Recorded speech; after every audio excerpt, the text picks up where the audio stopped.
اللہ اکبر، کتنا کردار پاکیزہ تھا کہ عرب کے اس بے حیائی والے دور میں ان کے کردار پر کوئی اثر نہ ہوا اور نفسانی خواہشات سے دور بے داغ جوانی گزاری. ایسا تو کوئی سچا نبی ہی کر سکتا ہے. لہٰذا میں مانتا ہوں کہ وہ اللہ کے سچے نبی ہیں. کلمہ پڑھ کر مسلمان ہو. السلام علیکم ورحمۃ اللہ وبرکاتہ. دوستو، اسلام سچا دین ہے. اس موضوع پر بہت ہی خوبصورت بیان ہے، آپ اسے پہلے سنیں. آج قرآن پاک کی جو آیت ہے پارہ نمبر 1 ہے، سورہ بقرہ ہے اور آیت نمبر ہے 99. اللہ کریم اس آیت میں کیا ارشاد فرماتا ہے؟ بسم اللہ الرحمن الرحیم. وَلَقَدْ أَنزَلْنَا إِلَيْكَ آيَاتٍ بَيِّنَاتٍ وَمَا يَكْفُرُ بِهَا إِلَّا الْفَاسِقُونَ.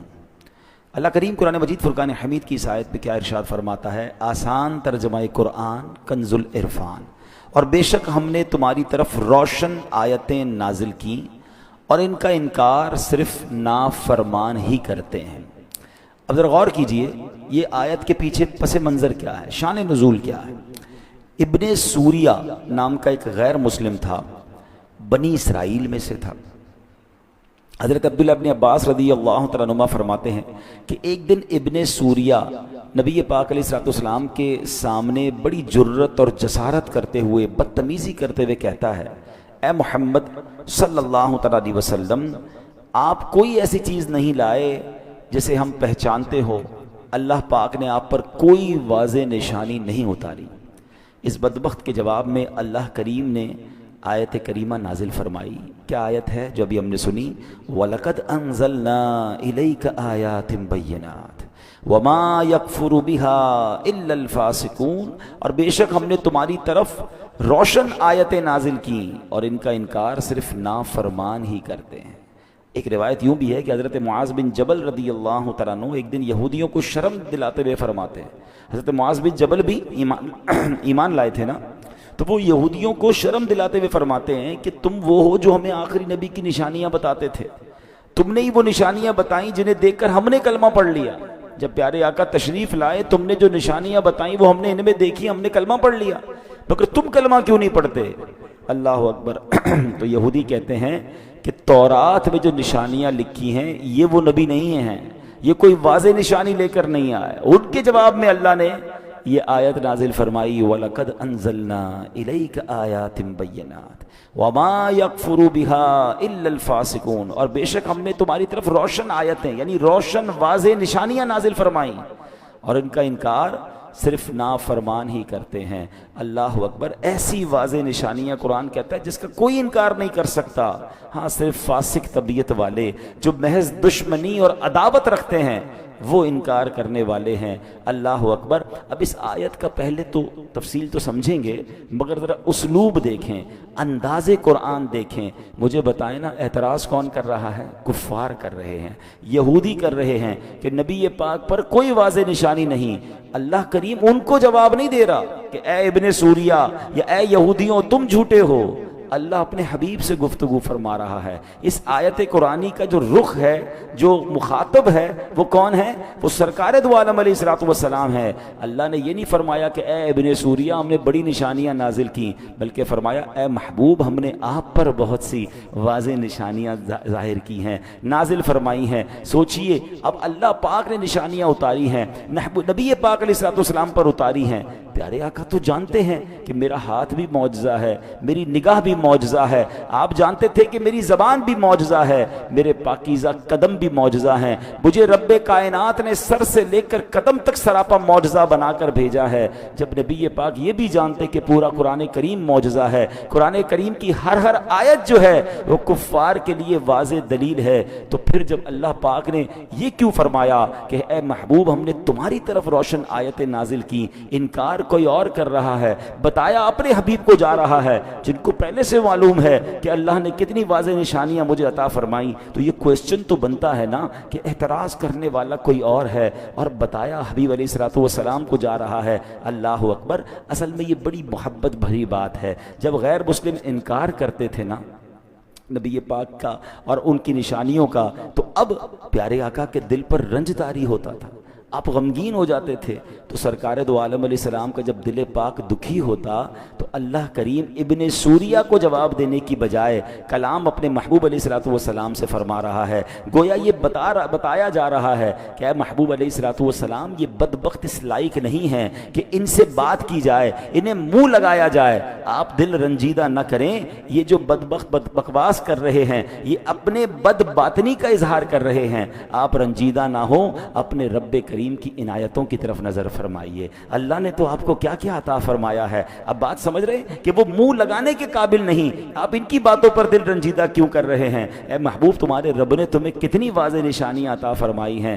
کیا خوبصورت انداز ہے قرآن کا, کیا پیار بھرا انداز ہے. اور یہی بات مولانا حسن رضا خان صاحب اپنے پیارے سے کلام میں لکھتے ہیں. آپ لکھتے ہیں عجب پیاری پیاری ہے صورت کسی کی, عجب پیاری پیاری ہے صورت کسی کی, ہمیں کیا خدا کو ہے الفت کسی کی.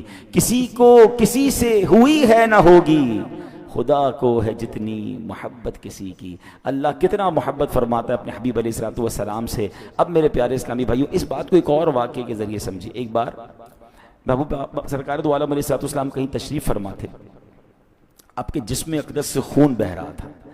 جبریل امین آئے. جبریل امین کون ہیں؟ فرشتوں کے سردار. بھائیوں اب یہاں نبی پاک علیہ الصلوۃ والسلام اور رب کا جو پیار ہے, اللہ کا اپنے حبیب کو دلاسا دینے کا جو انداز ہے, سبحان اللہ. مجھے ایک اور قرآن پاک کی صورت یاد آ رہی ہے. ہوا یہ تھا کہ جبریل امین علیہ الصلوۃ والسلام نبی پاک کے پاس وحی لے کر آتے تھے. تو اب ہوتا یہ تھا کہ کچھ دن تک جبریل امین نہیں آئے, کافی دن گزر گئے. تو کفار مکہ کو یہ پتا چل گیا کہ وحی نہیں آ رہی. تو بدبختوں کو بس موقع چاہیے ہوتا تھا نا, بھئی یہ تو مان لو کہ اللہ کے نبی ہیں, یہ نہیں ماننا, بس اس بات کا اعتراض کرنا ہے کہ اتنے دنوں تک وحی کیوں نہیں آئی. تو انہوں نے یہ خبر پھیلا دی کہ معاذ اللہ محمد علیہ الصلوۃ والسلام کے رب نے ان کو چھوڑ دیا ہے, ان سے ڈسٹنس کر لیا ہے. اب کوئی پیغام ہی نہیں آتا, اب فرشتہ ہی نہیں آتا. اس بات کو پھیلانا شروع کیا. اللہ اکبر. جب یہ بات پھیلائی تو نبی پاک تک بھی یہ بات پہنچ گئی کہ کفار ایسی باتیں کر رہے ہیں. تو اللہ کے حبیب علیہ الصلوۃ والسلام کے دل پر رنج گزرا. اب ذرا غور کریں, دل مصطفیٰ غمگین ہو, یہ رب کو کب گوارا ہے. تو اب نبی پاک کو دلاسا کیسے دیا گیا. اللہ اکبر. قرآن کی پوری سورت نازل کی گئی. اچھا اب آپ ایک بات دیکھیں, آپ کا کوئی پیارا غمزدہ ہو جائے, آپ کا کوئی پیارا غمگین ہو جائے, بچہ ہو یا رشتہ دار ہو, آپ کیا کرتے ہیں؟ پہلے جا کر اچھی باتیں کرتے ہیں, اس کی تعریف کرتے ہیں, اس کو کوئی تحفہ دیتے ہیں. اب دیکھو نبی پاک سے رب کس طرح ارشاد فرماتا ہے. بسم اللہ الرحمن الرحیم. قرآن کہتا ہے وَالضُّحَىٰ وَاللَّيْلِ إِذَا سَجَىٰ. علماء کہتے ہیں وَالضُّحَىٰ سے مراد نبی پاک کے چمکتے چہرے کی قسم ہے. وَاللَّيْلِ إِذَا سَجَىٰ سے پیارے آقا کی کالی زلفوں کی بات ہو رہی ہے. اللہ اکبر. اللہ قرآن میں محبوب کے چہرے اور زلفوں کی قسم اٹھا رہا ہے تاکہ محبوب کی دل جوئی ہو جائے. وَالضُّحَىٰ وَاللَّيْلِ إِذَا سَجَىٰ. اب کفار کہہ رہے ہیں کہ رب نے چھوڑ دیا ہے. رب قرآن میں جواب کر فرما رہا ہے مَا وَدَّعَكَ رَبُّكَ وَمَا قَلَىٰ. اے محبوب تمہارے رب نے تمہیں چھوڑا نہیں ہے, نہ وہ تمہیں چھوڑے گا. اللہ اکبر. وَلَلْآخِرَةُ خَيْرٌ لَكَ مِنَ الْأُولَىٰ. اب انعام دیا جا رہا ہے. پہلے تعریف کر دی, پھر کفار کو جواب دے دیا, اور اب تحفہ کیا دیا جا رہا ہے کہ اے محبوب تمہاری آنے والی ہر گھڑی پچھلی گھڑی سے بہتر ہے. ہر لمحہ تمہارے ترقی ہو رہی ہے, ہر لمحہ تمہارے کمالات بڑھ رہے ہیں. اور اگلی آیت تو کمال ہے نا. اللہ فرماتا ہے وَلَسَوْفَ يُعْتِيكَ رَبُّكَ فَتَرْضَىٰ. اے محبوب ان قریب تمہارا رب تمہیں اتنا دے گا کہ تم راضی ہو جاؤ گے. کیسی آفر ہے کہ جو چاہیے وہ ملے گا جب تک راضی نہ ہوگے. اور ہم کیوں نہ نبی پاک سے محبت کریں کہ جب یہ آیت نازل ہوئی, جبریل امین یہ آیت لے کر آئے, تو نبی پاک علیہ السلام کو جب یہ پتا چلا کہ رب نے یہ فرمایا ہے کہ اے محبوب اتنا دیں گے کہ تم راضی ہو جاؤ گے, تو سنو میرے آقا نے کیا مانگا. آئے ہائے. نبی پاک علیہ السلام فرماتے ہیں میں اس وقت تک راضی نہ ہوں گا جب تک میرا ایک ایک امتی جنت میں داخل نہ ہو جائے. اللہ نے آفر نبی پاک علیہ السلام کو فرمائی ہے, اور مگر آقا کو خیال کس کا ہے. اب غور کریں, اعلیٰ حضرت امام اہل سنت فرماتے ہیں نا جو نہ بھولا ہم غریبوں کو رضا. ہمارے آقا کبھی نہیں بھولے. جو نہ بھولا ہم غریبوں کو رضا, یاد اس کی اپنی عادت کیجئے. تو جتنا ہو سکے ہمیں نبی پاک سے محبت کرنی ہے اور اپنی محبتوں کو بڑھانا ہے, ان کی سنتوں پر عمل کرنا ہے. ایسے آقا کہ جب یہ آفر ملتی ہے وَلَسَوْفَ يُعْطِيكَ رَبُّكَ فَتَرْضَىٰ، اے محبوب اتنا دیں گے، ان قریب اتنا دیں گے کہ تم راضی ہو جاؤ گے۔ ہمیں کوئی کہے مانگو کیا چاہیے، اتنا دوں گا کہ راضی ہو جاؤ گے۔ کوئی گاڑی مانگے، کوئی بنگلہ مانگے، کوئی نوکری مانگے، کوئی کاروبار مانگے گا، اپنے بچوں کے لیے مانگے گا۔ میرے آقا نے وہاں بھی یاد کیا تو ہم گناہ گاروں کو یاد کیا۔ پھر کیوں نہ ہم ان سے محبت کریں، پھر کیوں نہ ان کا میلاد بنائیں، پھر کیوں نہ ان کا ذکر کریں، پھر کیوں نہ ان کے چرچے بلند کریں۔ اور یہاں بھی نبی پاک کا انکار کفار کر رہے ہیں کہ نشانیاں نہیں ہیں آپ کے پاس، معاذ اللہ، مگر قرآن کہتا ہے محبوب ہم نے تو تم پر بڑی واضح نشانیاں اتاری ہیں، ان کے دل میلے ہیں، یہ دل کالے ہو گئے ہیں، یہ فسق والے ہیں، یہ ایمان والے نہیں، اس لیے ان کو نشانیاں نظر نہیں آ رہی۔ آپ دل چھوٹا نہ کریں، آپ دل میلا نہ کریں۔ اللہ اکبر، کیا خوبصورت انداز سے قرآن اپنے حبیب علیہ الصلوۃ والسلام سے گفتگو فرماتا ہے۔ اب آگے سنیے، اللہ کریم نے دو باتیں فرمائیں، وَلَقَدْ أَنزَلْنَا إِلَيْكَ آيَاتٍ بَيِّنَاتٍ وَمَا يَكْفُرُ بِهَا إِلَّا الْفَاسِقُونَ، اس میں دو باتیں ہیں، اور بے شک ہم نے تمہاری طرف روشن آیتیں نازل کی اور ان کا انکار صرف نافرمان ہی کرتے ہیں۔ اللہ پاک نے محبوب پاک علیہ الصلوۃ والسلام سے جو فرمایا، پہلی بات کہ واضح نشانیاں تھیں، ایگزیکٹلی کلیئر نشانیاں تھیں۔ دوسری بات کہ واضح نشانیوں کا جو انکار کرتا ہے نا وہ فاسق ہوتے ہیں، وہ ایمان والے نہیں ہوتے۔ اب مثال کے طور پہ حضرت جبیر بن مطعم رضی اللہ تعالیٰ عنہ صحابی رسول ہیں، آپ نے فتح مکہ سے پہلے اسلام قبول کیا، مدینہ منورہ میں رہے اور وہیں آپ نے وفات پائی۔ آپ اپنے اسلام قبول کرنے کا واقعہ بیان فرماتے ہیں، کہتے ہیں غزوہ بدر ہوا، غیر مسلم قید ہو گئے تھے، میں ان قیدیوں کے بارے میں نیگوشیشن کرنے کے لیے، بات کرنے کے لیے مکے سے مدینے آیا تھا، یعنی کفار کی طرف سے نمائندہ بن کر کہتے ہیں میں مدینے گیا تھا۔ اب کہتے ہیں جب یہاں پہنچا تو مغرب کا وقت تھا، نبی پاک علیہ الصلوۃ والسلام نماز پڑھا رہے تھے، کہتے ہیں میں مسجد کے قریب گیا تو آپ کی تلاوت کی آواز مسجد کے باہر آ رہی تھی، تو آپ نے اس وقت سورہ والطور کی تلاوت فرمائی۔ ابھی میں قرآن پاک سن رہا تھا، اللہ اکبر، ذرا غور کریں، قرآن کلام کس کا ہے؟ اللہ کا، رحمان کا کلام ہے عز و جل، اور زبان سے کس کس ادا ہو رہا ہے؟ محبوب رحمان عز و جل۔ اب ذرا غور کریں کہ وہ کیسا منظر ہوگا کہ اللہ کے حبیب قرآن پڑھ رہے ہوں، اللہ کا کلام پڑھ رہے ہوں، کہتے ہیں وہ آواز مجھے باہر آئی، ایسی آواز تھی میرے دل میں اترنے لگ گئی، اور اب وہ آیت تلاوت کی نبی پاک نے، ان عذاب ربک لواقع ما لہ من دافع، کہتے ہیں اس کا ترجمہ کیا ہے؟ بے شک تیرے رب کا عذاب ضرور واقع ہونے والا ہے، اسے کوئی ٹالنے والا نہیں۔ وہ کہتے ہیں ان آیات کو سن کر تو میرا دل ایسے ہو گیا کہ پھٹ جائے گا، اتنا مجھ پر خوف طاری ہو گیا، مجھے یوں لگ رہا تھا کہ میں یہاں سے قدم بھی نہیں اٹھا سکوں گا اور مجھ پر عذاب نازل ہو جائے گا۔ بس میں نے اسی وقت کلمہ پڑھا اور مسلمان ہو گیا۔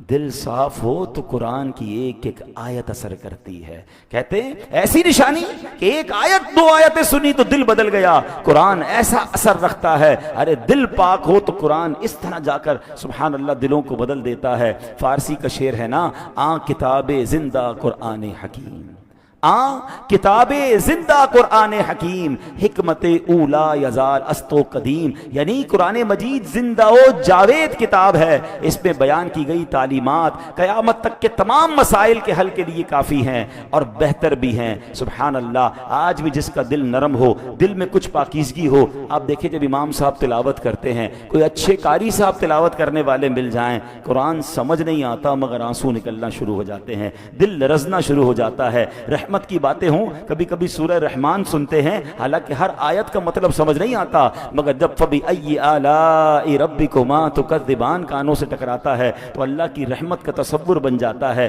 اللہ اکبر، کبھی آنسو بہ رہے ہوتے ہیں، کبھی اپنے گناہ یاد آتے ہیں۔ ارے کون سی کتاب ہے دنیا میں ایسی کہ جو سمجھ نہیں آتی مگر دل پر اثر کرتی ہے، جو دل سے کنیکٹ ہو جاتی ہے؟ میں نے کئی بار بیانات میں یہ بات کی ہے کہ دنیا میں بہت ساری کتابیں آپ نے پڑھی ہوں گی، کئی لوگ بڑے شوقین ہوتے ہیں کتابوں کے، گھر میں لائبریری ہوتی ہے، کتابیں رکھتے ہیں، اچھی بات ہے، کتابیں، اچھی کتابیں پڑھنی چاہیے، مگر آپ کی جو فیوریٹ کتاب ہو، بتائیں نا کتنی بار پڑھ لیں گے آپ کہیں گے میں 2 بار پڑھ چکا ہوں اس کتاب کو، بہت پسند ہے، 3 بار۔ آپ کو کوئی کہے یار 10-12 بار پڑھو نا، آپ کہیں گے کیا یار بور ہو جاتے ہیں، 3 بار پڑھ لی، سب سمجھ آ گیا جو کتاب میں تھا، اب کتنی بار پڑھنی ہے؟ اٹ مینس آپ کی فیوریٹ کتاب بھی آپ 3-4 بار سے زیادہ نہیں پڑھ سکتے۔ اللہ اکبر، قرآن 1000 بار پڑھیں، ہر بار نیا لطف دیتا ہے۔ قرآن پرانا نہیں ہوتا. کوئی آپ کو نہیں ملے گا یار بچپن سے قرآن پڑھ رہا ہوں بور ہو گیا ہوں, معاذ اللہ. اگر ایسا ہے تو خود اپنے دل کا علاج کروائے, ورنہ قرآن تو ہر بار نئی تازگی دیتا ہے. زندہ کتاب ہے نا, اللہ کا کلام ہے, اور قرآن خود معجزہ ہے. اللہ اکبر. مجھے بتائیں دنیا میں کون سی کتاب ہے جو 6 سال 5 سال کا بچہ پوری یاد کر لے, اور وہ بچہ یاد کر لے جس کی زبان عربی نہ ہو, ہیں پنجابی, اردو, سندھی بولنے والا, بلوچی بولنے والا, افریقی زبان بولنے والا, یورپ کی زبان بولنے والا, جس کو قرآن سمجھ نہیں آ رہا مگر پورا قرآن. اچھا یاد بھی کیسے ہوتا ہے؟ زبر زیر پیش بھی صحیح یاد ہوتا ہے, پورا کا پورا قرآن محفوظ ہو جاتا ہے دل کے اندر. کیا ہے یہ ہماری آنکھوں کے سامنے ہے کہ کیسی نشانیاں ہیں. بات یہ کہ نشانیوں کو ماننے والا چاہیے. دل اب نہیں ماننے والا, غیر مسلم نہیں مانتے, ان کو قرآن سے کوئی اٹریکشن ہی نہیں ہوتی.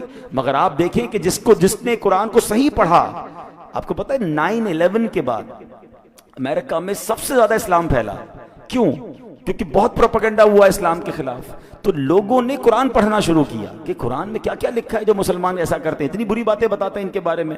تو ریسرچ جن لوگوں نے قرآن پہ کرنا شروع کی, قرآن نے ان کے دل پر اثر کرنا شروع کر دیا. لوگ کلمہ پڑھتے گئے, اسلام قبول کرتے گئے, اور ایسا ہی ہوتا تھا کہ اسلام کی نیگیٹیوٹی کو تلاش کرنے جو لوگ نکلتے تھے وہ کلمہ پڑھ کر مسلمان ہو جاتے. ایسا ہی ایک واقعہ مجھے یاد آیا کہ نبی پاک علیہ الصلوۃ والسلام کی شان ایسی ہے کہ قرآن میں بھی کوئی عیب نہیں ڈھونڈ سکتا, اور نبی پاک علیہ الصلوۃ والسلام میں بھی کوئی عیب نہیں ڈھونڈ سکتا. اللہ نے ایسے سچے نبی عطا فرمائے, ایسے کامل نبی عطا فرمائے. سبحان اللہ. اعلیٰ حضرت تو کہتے ہیں عیب تو چھوڑو, عیب کا گمان بھی کوئی نہیں کر سکتا. وہ کمال حسن حضور ہے کہ گمان نقص جہاں نہیں, یہی پھول خار سے دور ہے, یہی شمع ہے کہ دھواں نہیں. یعنی یہ ایک ایسے آقا ہیں جن میں نقص تو چھوڑو, نقص کا گمان بھی کوئی نہیں کر سکتا. اللہ نے ایسا کامل و اکمل ہمیں آقا علیہ الصلوۃ والسلام عطا فرمائے. اب ایک بار کیا ہوا کہ کچھ غیر مسلم بڑے بڑے عالم بیٹھے اور باتیں کرتے کرتے ان کا موضوع نبی پاک علیہ الصلوۃ والسلام کی طرف ہو گیا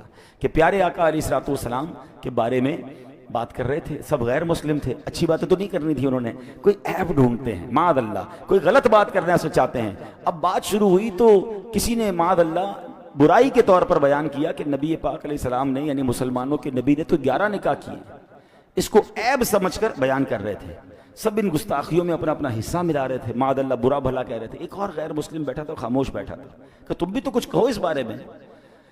تو کہتا ہے کہ میں تمہاری باتیں سن کر اب اس بات کے نتیجے پہ پہنچا ہوں, اسلام تو سچا دین ہے, محمد علیہ الصلوۃ والسلام واقعی سچے رسول ہیں, میں کلمہ پڑھ کر مسلمان ہو رہا ہوں. کہہ رہے عجیب بات کر رہے ہو, ہم ان کے خلاف بات کر رہے ہیں, ہم ان کے عیب معاذ اللہ تلاش کر رہے ہیں, ان کے بارے میں بری باتیں کر رہے ہیں, اور تم ہماری باتیں سن کر مسلمان ہونے کی بات کر رہے ہو. تو کہتا ہے میں نے تمہاری برائیاں جو تم کرنے کی کوشش کر رہے ہو اس میں نے غور سے سنا. تم کہتے ہو کہ محمد علیہ الصلوۃ والسلام نے 25 سال کی عمر میں پہلا نکاح کیا, وہ بھی ایک بیوہ خاتون سے کیا, پھر باقی نکاح آپ نے 40 سال کی عمر کے بعد کیے. ذرا سوچو تو صحیح 25 سال کی عمر کیسی ہوتی ہے. جوانی کے 17-18 سال سے لے کر 25 سال تک انسان پر شہوات کتنا حملہ کرتی ہیں. مکے کا ایک خوبرو نوجوان ہے, بہترین صفات کا حامل ہے, اللہ اکبر, کتنا کردار پاکیزہ تھا کہ عرب کے اس بے حیائی والے دور میں ان کے کردار پر کوئی اثر نہ ہوا, اور نفسانی خواہشات سے دور بے داغ جوانی گزاری. ایسا تو کوئی سچا نبی ہی کر سکتا ہے. لہٰذا میں مانتا ہوں کہ وہ اللہ کے سچے نبی ہیں, کلمہ پڑھ کر مسلمان ہو گئے. تلاش کرنے گئے تھے عیب, مگر عیب تو ملنا نہیں تھا. سبحان اللہ. نبی پاک کی شان کا ایک اور پہلو ان کے سامنے, کیونکہ دل جس کا پاکیزہ ہو, یہ اللہ نے جس کو ہدایت دینی ہوتی ہے نا, اللہ اس بات پر اس کے لیے راستے کھول دیتا ہے. اور میں نے جیسے کہا کہ اسلام کو نیگیٹیولی پڑھنے کے لیے, اسلام کی معاذ اللہ برائی تلاش کرنے کے لیے قرآن پڑھنا شروع کیا لوگوں نے. مگر آپ انگریزوں کے اور غیر مسلموں کے بہت سارے واقعات آپ کو انٹرنیٹ پر مل جائیں گے کہ جنہوں نے کلمہ پڑھا وہ کہتے ہیں ہم تو اسلام پر ریسرچ کر رہے تھے کہ دیکھیں کتنا برا مذہب ہے, مگر جیسے جیسے ڈیپ ڈاؤن جاتے رہے, جیسے جیسے ریسرچ کرتے رہے, ہمارے سامنے اسلام کی خوبیاں آتی گئیں. تو اللہ نے اپنے حبیب کو واضح نشانی عطا فرمائی. نظر آنے والی بات ہے. وہ شاعر کہتے ہیں نا, آنکھ والا تیرے جوبن کا تماشا دیکھے, آنکھ ہو تو تماشا جوبن دیکھے گا نا، آنکھ والا تیرے جوبن کا تماشا دیکھے، دید اے کور کو کیا آئے نظر کیا دیکھے۔ ارے جس کی آنکھیں ہی نہیں ہیں اس اندھے کو کیا نظر آنا ہے؟ تو اللہ پاک ہمیں نور والی آنکھیں عطا فرمائے، روشن دل عطا فرمائے، اسلام پر سچا یقین نصیب فرمائے اور نبی پاک سے محبت نصیب فرمائے۔ نشانیوں کی بات ہو رہی ہے تو مجھے حضرت عباس رضی اللہ تعالیٰ عنہ کا واقعہ یاد آیا۔ آپ نبی پاک علیہ السلام کے چچا ہیں، ٹھیک ہے، اور آپ بہت بعد میں ایمان لائے۔ جب ایمان لائے نا تو آپ ایمان لا کر اپنا واقعہ خود بیان کرتے ہیں، کیسی نشانیاں تھی دیکھو، جس کو کلک کرنی ہوتی ہے اس کو کلک ہو جاتی۔ کہتے حضور جو میں ایمان لایا ہوں نا اس کی ایک وجہ یہ ہے کہ میں نے آپ کو بچپن میں دیکھا تھا، آپ جھولے میں تھے، نبی پاک علیہ السلام سے چچا، ان کے چچا بات کر رہے ہیں کہ آپ جھولے میں جب تھے تو میں دیکھتا تھا کہ آپ جس طرف اشارہ کرتے تھے نا چاند اس طرف چلے جاتا تھا۔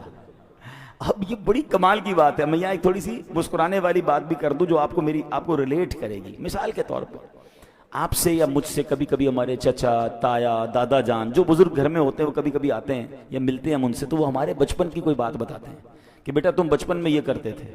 اچھا ہمیں تو نہیں پتا ہم کیا کرتے تھے، 2 سال 4 سال کی عمر میں تو کچھ بھی یاد نہیں ہوتا ہے۔ اچھا بعض اوقات تو ہماری شرارتیں بھی بتاتے ہیں، ہمیں شرم بھی آتی ہے، لیکن اب ہم کچھ کہہ تو نہیں سکتے، وہ جو کہہ رہے ہیں ٹھیک کہہ رہے ہیں، ہمیں کیا پتا۔ نبی پاک علیہ السلام سے حضرت عباس نے کیا کہا کہ حضور میں نے آپ کو دیکھا تھا کہ آپ جب جھولے میں ہوتے تھے جدھر اشارہ فرماتے چاند ادھر مڑ جاتا تھا۔ پیارے آقا علیہ السلام نے یہ نہیں فرمایا کہ چچا جان مجھے کیا پتا کہ میں بچپن میں کیا کرتا تھا۔ سبحان اللہ، پیارے آقا کا جواب سنیں۔ سرکار دو عالم علیہ السلام فرماتے جی میرے چچا جان میں چاند سے باتیں کرتا تھا، چاند مجھ سے باتیں کرتا تھا، میں چاند کی اللہ کی بارگاہ میں سجدے کی آواز کو بھی سنتا تھا۔ بچپن میں سماعت کا عالم یہ ہے، بچپن میں طاقت کا عالم یہ ہے کہ اشارہ فرمائیں تو چاند اس طرف مڑ جائے، تو پھر جوانی اور آگے عروج کا عالم کیا ہوگا۔ سبحان اللہ، اعلیٰ حضرت لکھتے ہیں نا چاند جھک جاتا جدھر انگلی اٹھاتے مہد میں، مہد کہتے ہیں جھولے کو، چاند جھک جاتا جدھر انگلی اٹھاتے مہد میں، کیا ہی چلتا تھا اشاروں پر کھلونا نور کا۔ اللہ اکبر، بچپن میں ہم کھلونا اپنے بچوں کو دیتے ہیں اور اللہ کے حبیب کی شان دیکھیں کہ ان کا کھلونا کون سا ہے، وہ نور کا کھلونا چاند ہے کہ جہاں اشارہ فرماتے۔ لیکن بات چل رہی ہے کہ اللہ نے اپنے حبیب علیہ الصلوۃ والسلام کو کیسی کیسی نشانیاں عطا فرمائیں۔ وہ پنجابی شاعر کہتا ہے نا کی نہ کیتا یار نیک یار واسطے رب محفلاں سجائیاں نے سرکار واسطے، دل یاد لئی بنایا اے تعریف لئی زبان، اکھیاں بنائیاں سونے دے دیدار واسطے۔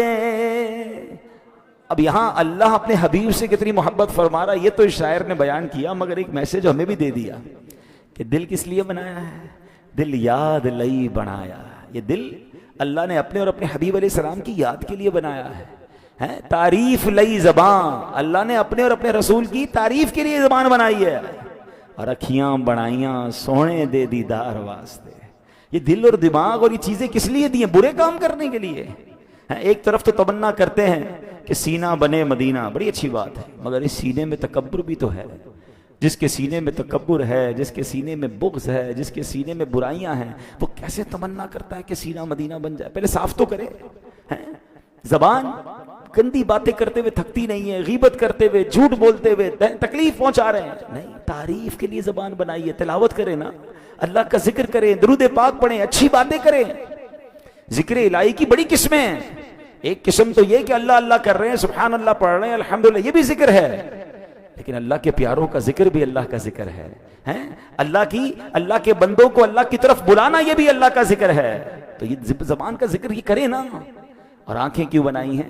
سب چاہتے ہیں کہ مدینہ دیکھیں، سب چاہتے ہیں اللہ کرے کبھی کرم ہو جائے کہ محبوب پاک کا دیدار نصیب ہو جائے، مگر بتائیں نا جن آنکھوں سے اتنی بری چیزیں دیکھی ہیں ان آنکھوں سے پھر نبی پاک کا دیدار کیسے کریں گے؟ ہم کبھی اپنے گھر میں کوئی مہمان کو بلائیں، کسی بڑے عالم کو بلائیں، کسی بڑی شخصیت کو بلائیں اور گھر میں گندگی پھیلی ہو تو کیا کہیں گے؟ نہیں نہیں یار ابھی مت بلائیں، پہلے صاف تو کر لوں، ناپاکی ہوئی ہوئی ہے، پاک کر لو بھائی، بڑے معزز مہمان آ رہے ہیں۔ گھر میں کبھی گندگی ہو تو مہمان کو نہیں بلاتے۔ آنکھوں اور دل میں گندگی بھری ہے تو آقا کو کیسے بلاؤ گے؟ بتائیں نا، کتنی عجیب بات ہے۔ تمنا سب کے دل میں ہے کہ محبوب پاک کا دیدار ہو، گنبد خضرا کو دیکھوں، سنہری جالیوں کو دیکھوں، کعبے کا دیدار کروں، مگر آنکھیں تو صاف رکھے نا، آنکھیں پاک تو رکھے نا۔ گندی جگہ پر تو آپ اچھے لوگوں کو نہیں بلاتے، اور آپ اتنی پیاری تمنا رکھ کے بیٹھے ہیں تو دل بھی گندگی سے بھرا ہے، زبان بھی بری باتوں سے بھری ہے، آنکھیں بھی بھری ہوئی ہیں۔ نہیں، اللہ مجھے اور آپ کو اپنے دل و دماغ کو پاک کرنے والا بنا دے۔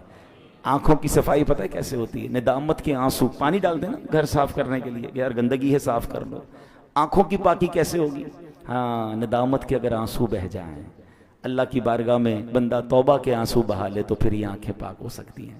اللہ مجھے اور آپ کو اپنی آنکھوں کو، اپنی زبان کو، اپنے دل و دماغ کو پاک کرنے کی توفیق عطا فرمائے۔ تو بات ہو رہی تھی کہ کیسا سچا دین ہے ہمارا، کیا خوبصورت کلام پاک ہے کہ جس میں نشانیاں ہی نشانیاں ہیں۔ بس بات یہ ہے کہ جن بدبختوں کے دماغ کے اندر، جس کو کہتے ہیں نا کہ بے حیائی ہے اور لا دینیت ہے اور ناپاکی ہے، ان کو قرآن اور اسلام میں سچائی نظر نہیں آتی۔ اب مثال کے طور پہ قرآن کے سچا ہونے کی میں ایک اور آپ کو لاجیکلی دلیل دیتا ہوں، پھر اپنے بیان کو ہم اینڈ کرتے ہیں۔ کہ مثال کے طور پہ میں آپ سے کہوں کہ میرے پاس سر درد کی دوا ہے اور وہ بڑی اچھی ہے، اب میں جھوٹ کہہ رہا ہوں یہ سچ کہہ رہا ہوں، اس کا نتیجہ کیسے نکلے گا؟ کہ آپ دوائی کھا کے دیکھ لیں، سر درد ٹھیک ہو جائے تو میں سچا ہوں، نہیں ٹھیک ہوا تو پھر جھوٹا ہوں۔ ایسے ہی لوگ ہوتے ہیں، فائنل تو اسی طرح ہوگا نا۔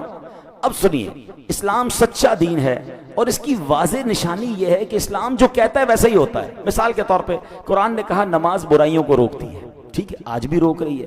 اب 5 وقت صحیح نماز پڑھنے والے کو دیکھ لیں اور ایک بھی نماز نہ پڑھنے والے کو دیکھیں، عموماً میجورٹی آپ کو دونوں میں بہت فرق آئے گا کہ جو پراپر 5 وقت نماز پڑھنے والا ہے وہ بہت ساری برائیوں سے روک رہا ہوگا، کیونکہ نماز اسے برائیوں سے روک رہی ہے۔ تو قرآن نے کہا نماز برائیوں سے روکتی ہے، آپ اپنی آنکھوں سے نتیجہ دیکھ لیں۔ اسی طرح اسلام کہتا ہے سود معاشیات کو تباہ کر دیتا ہے، سود جہاں ہوگا وہاں کی معیشت تباہ ہو جائے گی۔ اب آپ دیکھ لیجئے، سودی لین دین سے معاشرے میں بحران پیدا ہو جاتا ہے۔ جو لوگ سودی کاروبار کرتے ہیں، ہم نے ان کے گھر بکتے دیکھے، فیکٹریاں بکتے دیکھی، تباہی آتے دیکھی۔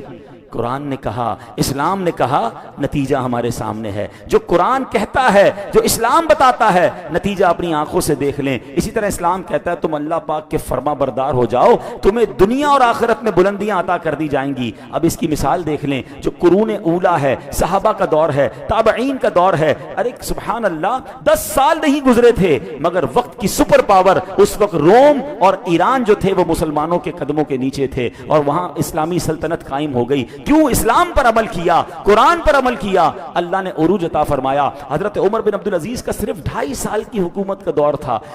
بتائیں 2.5 سال میں اتنا بڑا انقلاب کون لا سکتا ہے؟ معیشت وہاں پہنچ چکی تھی کہ لوگ زکوٰۃ لے کر نکلتے تھے، زکوٰۃ لینے والا کوئی نہیں ہوتا تھا، زکوٰۃ دینا چاہتے تھے، زکوٰۃ لینے والا کوئی نہیں ہوتا تھا، ہر طرف معاشی طور پر، اور اس طرح امن و سکون اور کاروبار بڑھ چکا تھا۔ کیا ہوا تھا؟ قرآن پر عمل کیا، سنت پر عمل کیا، شریعت پر عمل کیا۔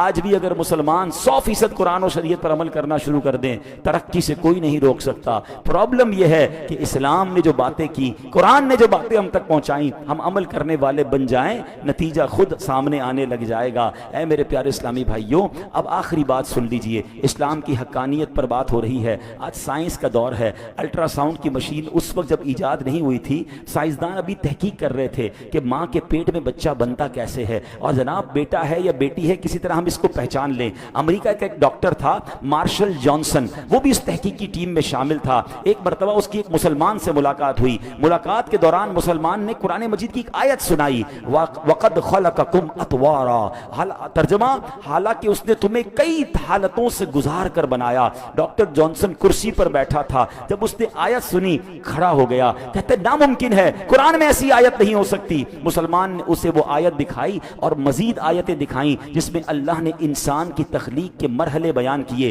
کہ ماں کے پیٹ میں بچہ کس کس طور پہ آگے بڑھتا ہے۔ وہ سنتا گیا اور پھر کہتا ہے یا تو تمہارے نبی محمد صلی اللہ علیہ وسلم کے پاس الٹرا ساؤنڈ کی مشین تھی، وہ پہلے الٹرا ساؤنڈ لگاتے تھے اور پیٹ میں ماں کے یہاں بچہ کیسے بنتا ہے، پھر یہ آیتیں انہوں نے لکھی ہیں۔ اور اگر 1400 سال پہلے تو پاسبل نہیں ہے مشین ہوگی، تو میں اس بات کو مانتا ہوں کہ وہ اللہ کے سچے نبی ہیں۔ قرآن اللہ کی کتاب ہے، یہ کلام اللہ ہے۔ انسان کو تو آج پتا چلا ہے، تمہارا قرآن 1400 سال پہلے بتا رہا ہے کہ بچہ کس طرح ماں کے پیٹ میں بڑھ رہا ہے۔ تو ایسی ایسی دلیلیں ہیں کہ جو جتنا قرآن میں ڈیپ ڈاؤن جاتا ہے، جتنا ریسرچ کرتا ہے، جتنا سمجھتا ہے، اس کے سامنے اللہ کی قدرت کی سبحان اللہ شانیں ظاہر ہو جاتی ہیں۔ مگر بات یہ ہے کہ دل پاک ہو، دل صاف ہو، یا اللہ نے ہدایت دینی ہو تو اللہ ہدایت دے دیتا ہے۔ اللہ مجھے اور آپ کو قرآن پر، اسلام پر سچا یقین بھی نصیب فرمائے اور اس کی تعلیمات عمل کرنے کی توفیق عطا فرمائے۔ دوستو، آپ نے مکمل بیان کو